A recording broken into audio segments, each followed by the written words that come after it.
What's up? What's up? What's up? It's your boy Carcino here. Let's get into it. Eric Eazy E right. A lot of people think I'm crazy when I be telling them stuff, man. They just don't be paying attention, not listening.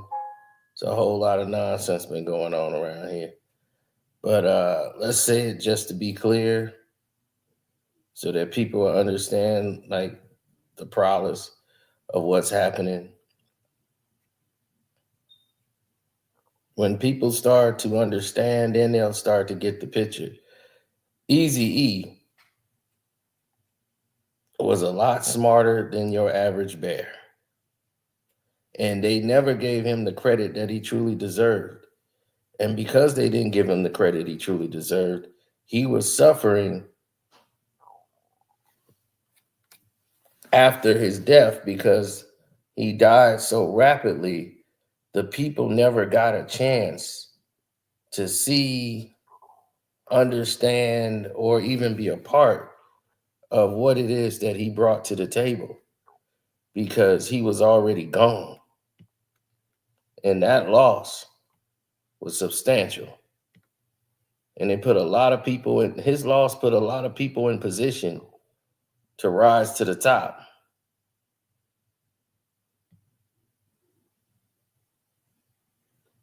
That was a big blow because Ruthless Records was going to be the biggest thing in the world, and Eazy E died before Bone Thugs and Harmony could even drop,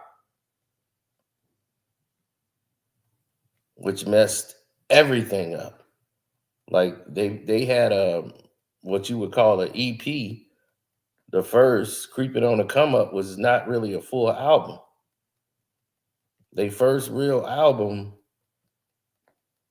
was East 1999, and that sold over 10 million records. That went diamond. Bone was the biggest rap group in the world. And a lot of people forget that it sold more records. Bone sold more records when they did Crosswords and all that. They sold more records than Dr. Dre and Snoop Dogg.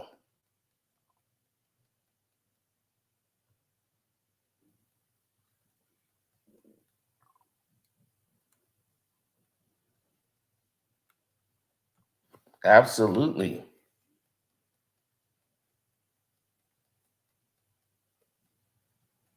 Because most people don't realize that in this business at this time, everybody thinks of hip hop kind of like the way it is today.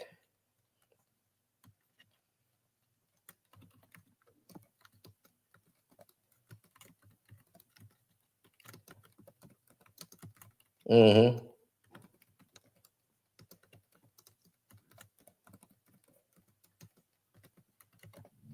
They think of hip hop in the times and the era it was. Easy E was just limited by the time of his era, but he was ahead of his time. See, you have to be ahead of the curve in order to survive or make money.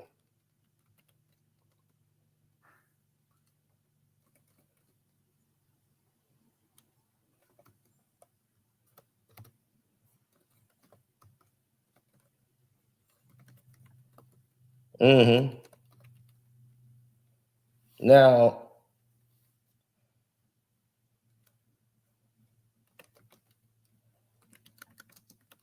well, Ruthless Records alone is just one thing. It's one entity. Okay. He used that as a vehicle. It's like, this is my investment. And when Priority Records, who had no records before Ruthless Records, as an independent company, they were making more money than the majors. Like major record labels weren't making as much as Ruthless Records.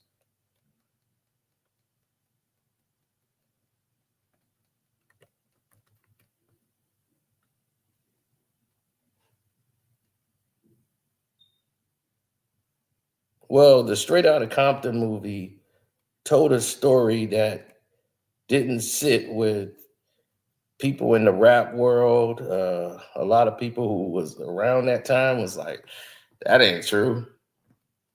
They dramatized it. Even Jerry Heller sued because of how he was portrayed. They made him look like some creep in a store who just creeped up on Eazy E. You know, he was brought to him. Eazy E was searching for him. So when I first went popular on YouTube, it was me telling, everybody, like, look,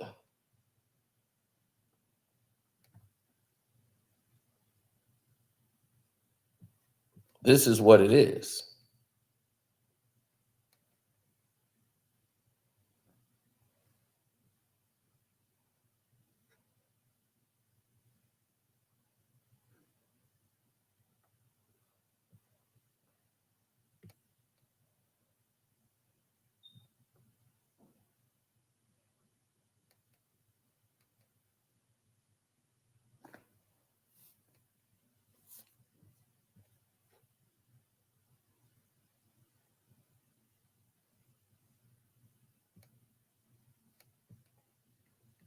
A lot of us are in this situation where we feel that we're not where we're supposed to be. There's a lot of us that feel like that.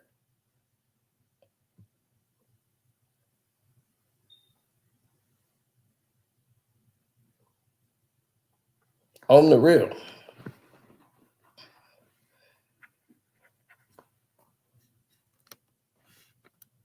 I don't know what they're doing here with my reach and everything. This is horrible what they're doing.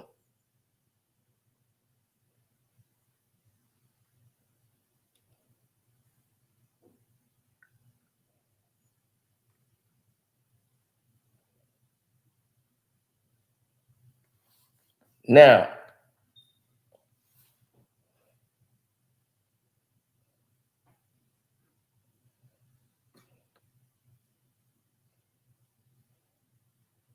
he said it looks like Easy E is talking to us. I know it's so much craziness going on.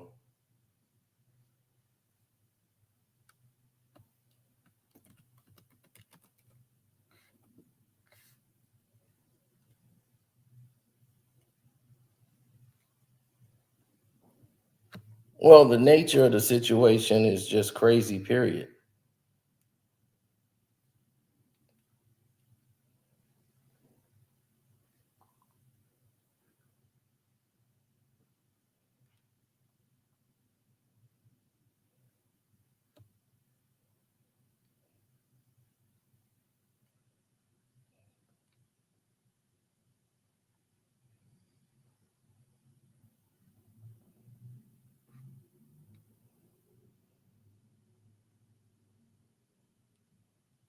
Hmm. Well, the society's never looked at things the way they're supposed to go. It's not about Eazy-E's music. Like I said, he used things as a vehicle so he can get to places that he wanted to go.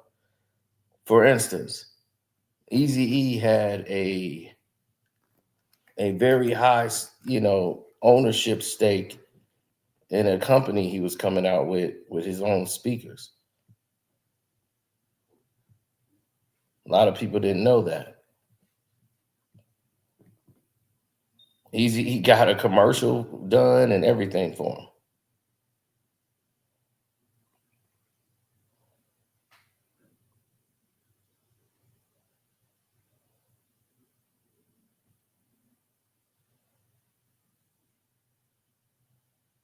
Hmm.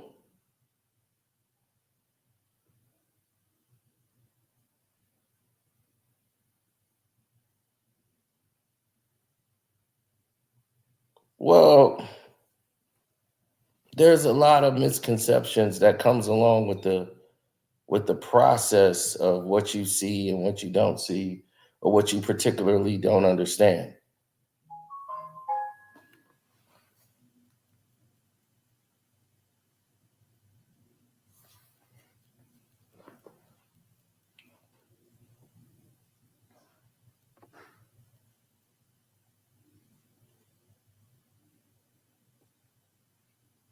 Hmm. Well, we want to look at it. It's more like the hip hop genre of what happens in the hip hop world dictated what was going on in the rap world.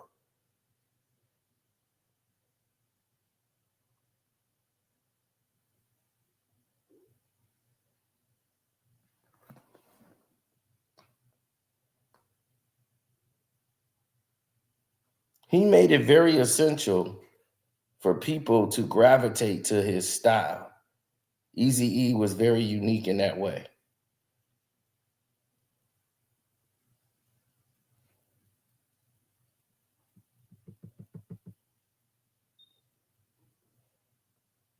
Well, it's not just a record label. You got to think about what he had in place. See, for Easy, rap was just one part of things. It wasn't the end all be all of human existence for him.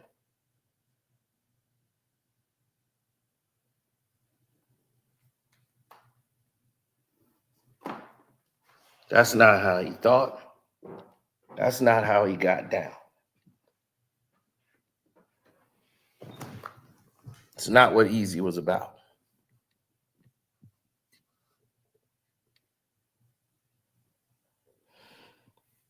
It was the vehicle in which he pushed into the business world. He was an investor. He was in real estate. He had properties that was worth about 30 to 40 million dollars. He had a house in Woodland Hills. He had multiple houses that he owned. They made it look like he had to downsize, because of his money spendings and things of that nature. He did sell one of his houses, but he still had a house and property up on,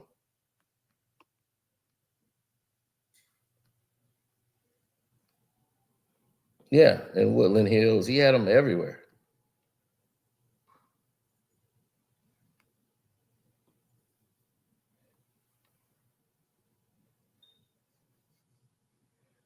Now, here's why Easy E will be worth $20 billion today.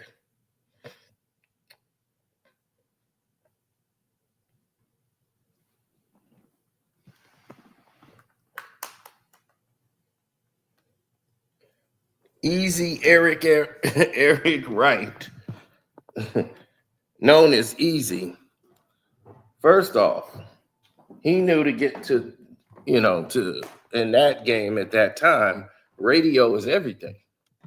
Whoever controls the radio, those are the guys that control the money. So if you want to get to the money, you got to control the airwaves. So Easy E got to the airwaves. You might say, well, how did he do that? Well, it was quite simple for him, but for everybody else, they might have struggles that they go through, but not Easy.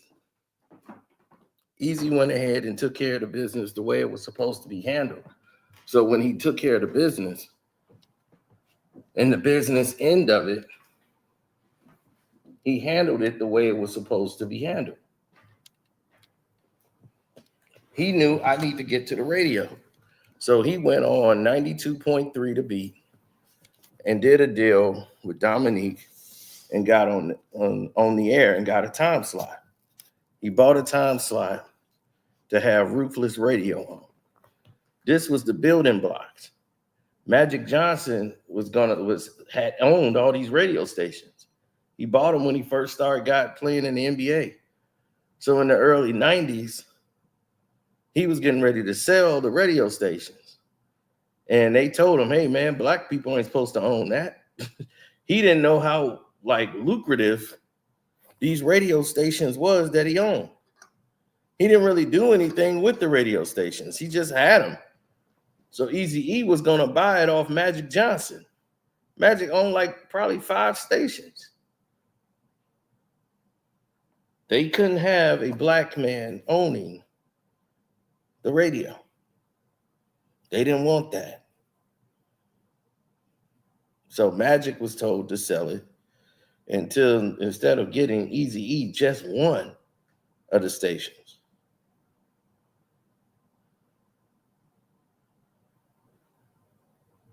He didn't get one. So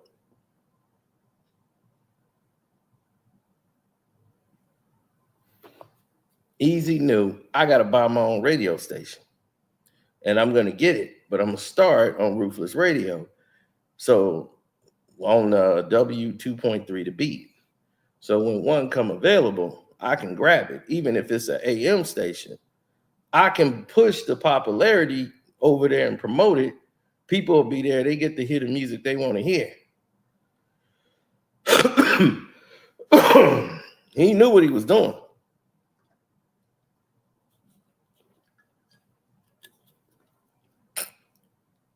So that's how he was promoting new Ruthless artists and putting it out. At that time, you get to hear new music, new everything.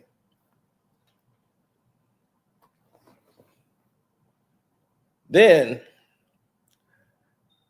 what slowed things down was he was waiting on a distribution deal with Priority Records, who had moved on to all the other artists they have signed to individual deals. They had Ren signed to an individual deal. They had a deal with Ice Cube. So they was like, well, we didn't got all these people that's friends with Eazy E.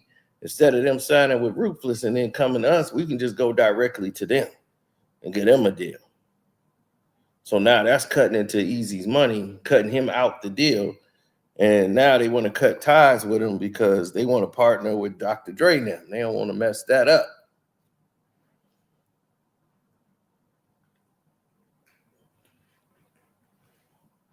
So Brian, the guy who had no money whatsoever, never made no money to Eazy, just was a total snake.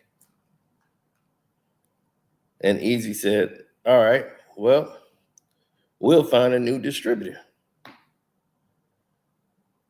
Eazy went and found a new distributor in New York, took the meeting,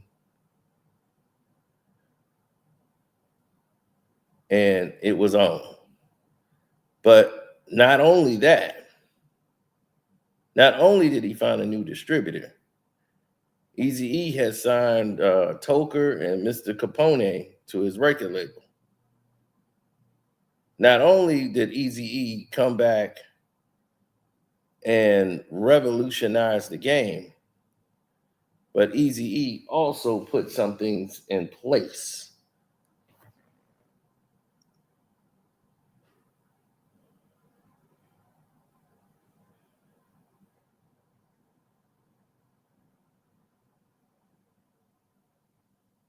He made sure. Okay, now that's the problem. Now he made sure that things was going on.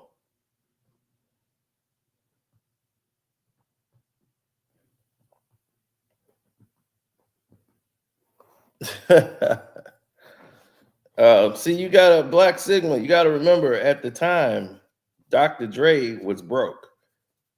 Okay, this time he had just left and went and got a deal with Jimmy Iovine, and he's now on Death Row Records. He's just got started, so really he's working with Suge, but he's still really broke. He's not Dr. Dre that you know today. Here's why he would have been a billionaire. Easy.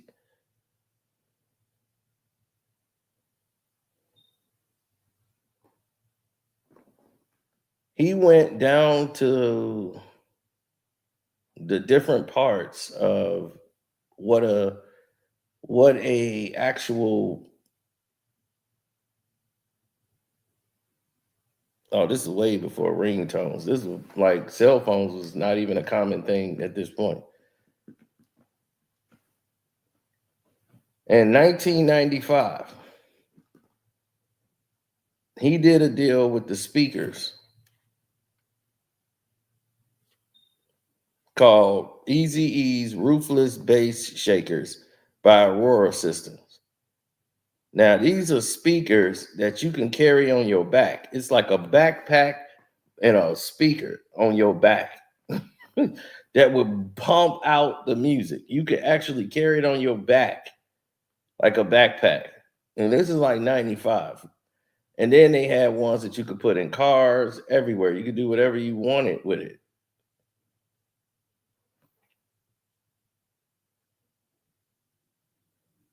Yeah, it was different at that time. Nobody had ever seen anything from that.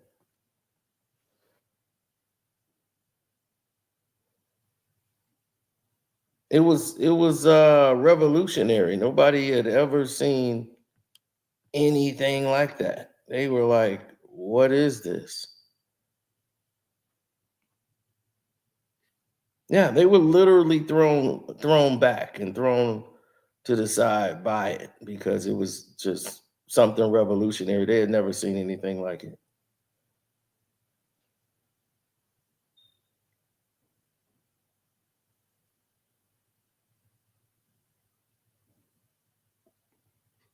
So he had his own with Aurora Systems. He had a percentage of the Easy E speakers.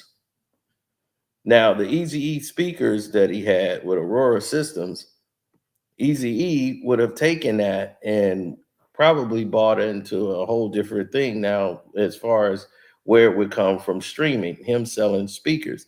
He knew in 1995 that speakers were the way to go.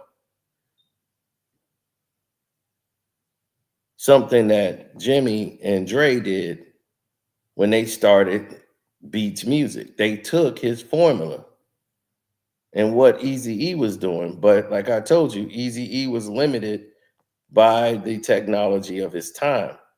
But him still having those speakers with Aurora Systems, that was going to skyrocket him and his net worth. Do you know how many people buy speakers? And with Toker and them introducing him and Mr. Capone, they got him in contact with Aurora Systems to come out with his own line of speakers. Easy E did a commercial, did an intro for him, and he was ready to promote his speakers and push them out to the world.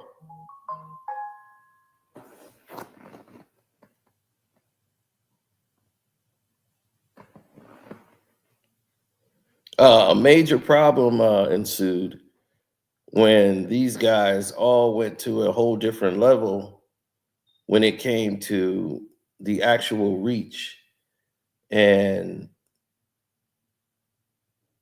direction.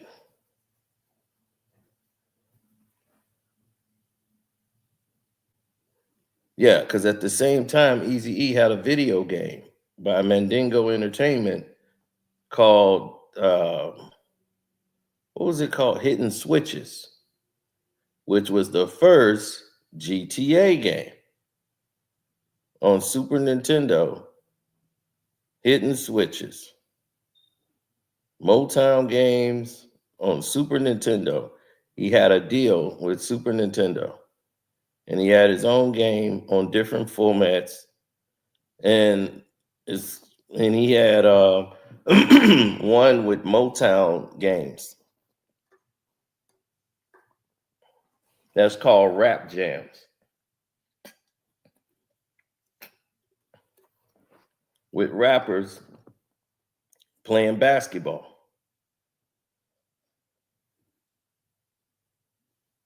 And he had Coolio, Queen Latifah, Yo Yo, and Naughty by Nature signed up to do it. But Def Jam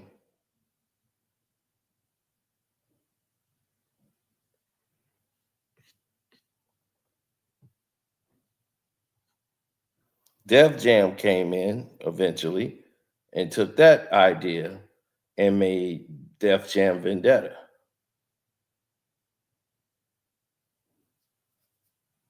I'm trying to tell you, all of these ideas that Easy E had, and these were deals. These ain't just something he's thinking about doing. This was done. The Aurora systems, the Easy speakers was out.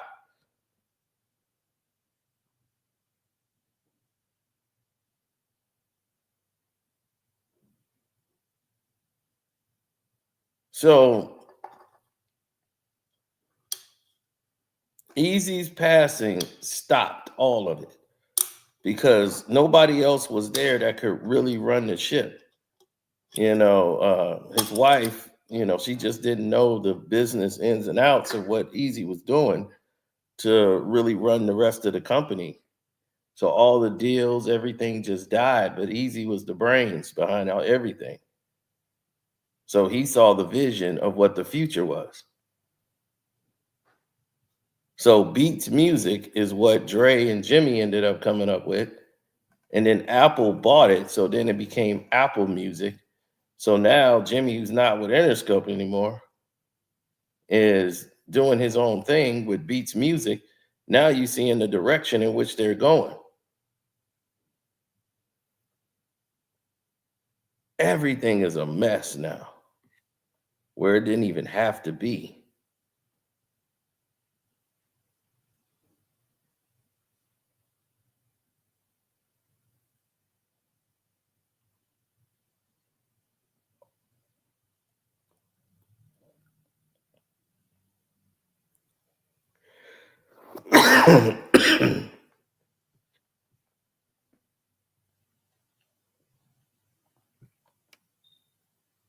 I was more I was more shocked by all of the other pieces.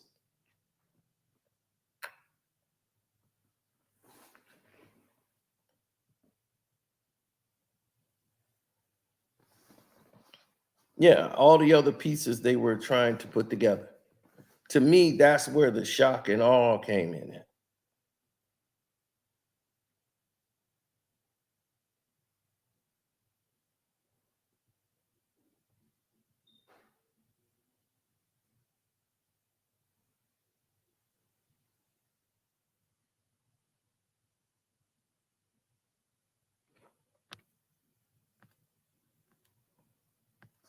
Well, there's no ramification.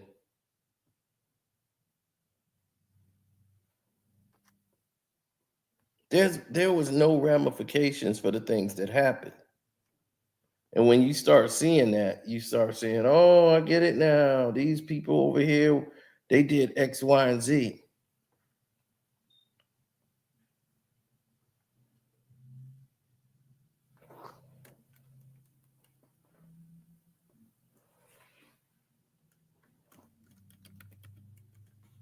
Mm-hmm.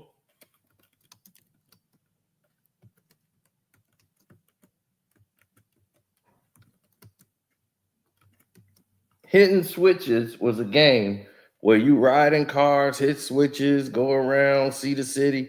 Super Nintendo had this game already in development. And when Easy died, it just stopped. But you're talking about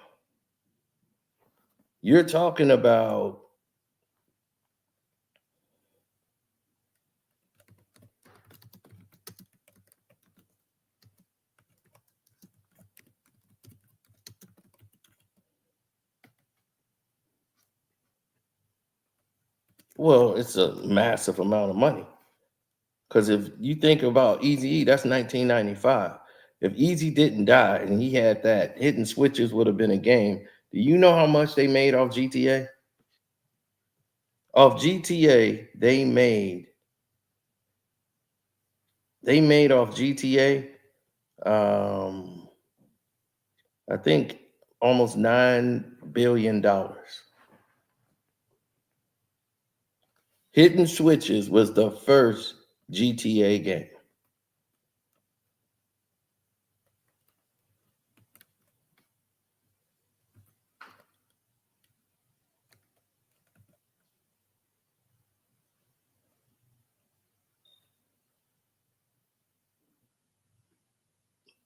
Right. So you think about that. So not forget about the other artists he's getting ready to sign and put out. They made it seem as if he was broke, out of his mind, out of the game. and it made no sense.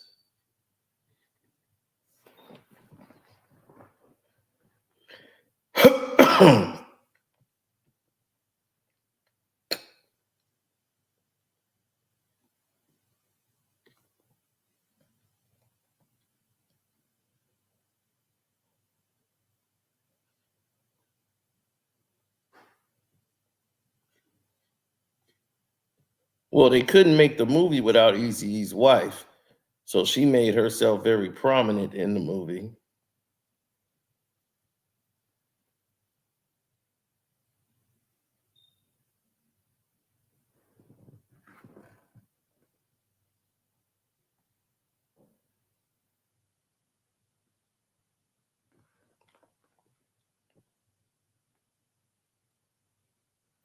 So the situations, the more they changed, the answer continued to be a question.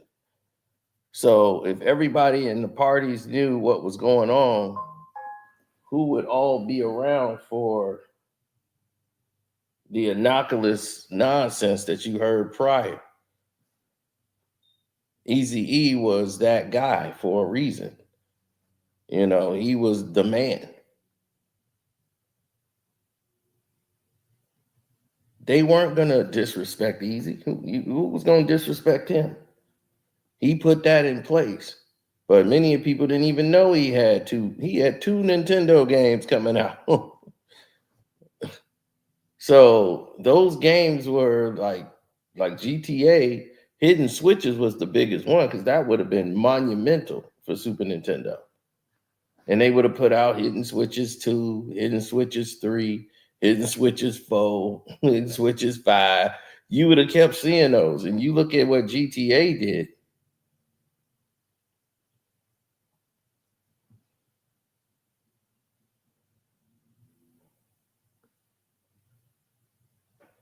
Yeah, he had it with Mandingo Entertainment and who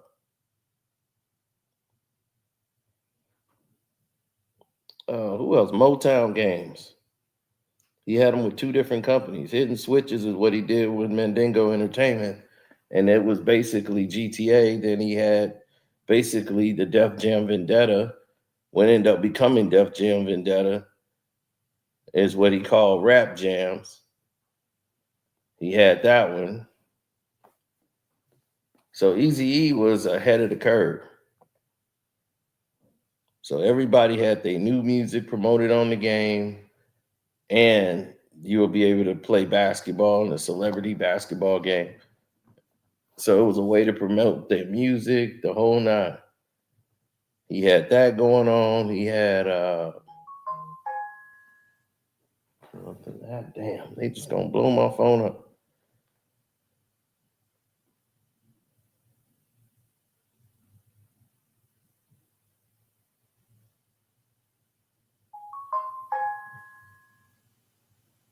Hmm.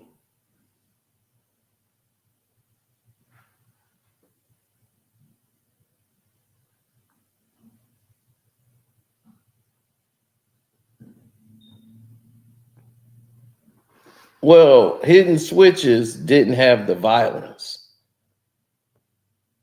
So that was the thing that they couldn't do. They didn't have the license at that time. Like I said, limited to the technology of their time. Hidden Switches would eventually become GTA. At that time, you was going to the super show, the car show, going through obstacles, changing your rims on your car, switching them up, putting different hydraulics and stuff on your car, upgrading your vehicle. So it was basically made for gearheads and people that love cars. So it was definitely a different type of game, but that game would have definitely brought a lot of revenue in.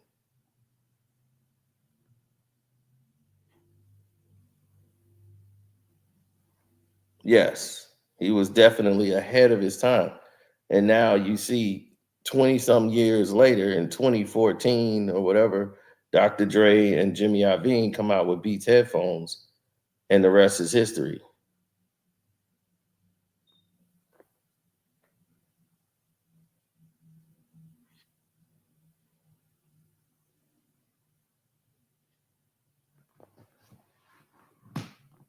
So he didn't live to see his success pan out and all the things he put in place.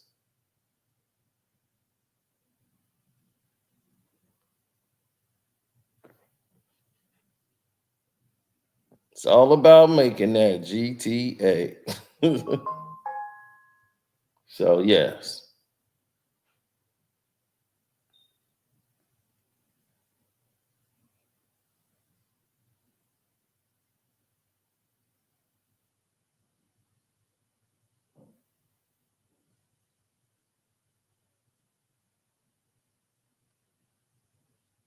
Yes, all after the fact, which doesn't make a lot of sense with us because we're looking at it from a different timetable, a different stamp, a different input on what things will really be versus what they are.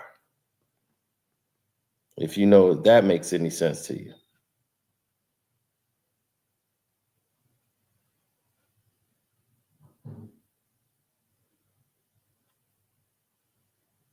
Oh, a lot of people was gonna be on Ruthless because Ruthless was back. They had the hottest group in the world. Easy E was not just doing Compton anymore. He wasn't doing that. He expanded out to the Midwest. He interviewed my boy in Chicago, who had their little rap group. They had a meeting with him at the college. He went to Ohio and got bone. Man, he was out. He got the new distribution deal and got the money released. So now it's on. Everybody can get it now.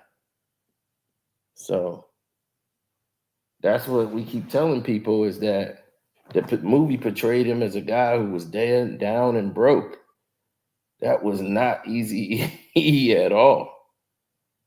He wasn't a guy that got beat up by Suge Knight and all of that.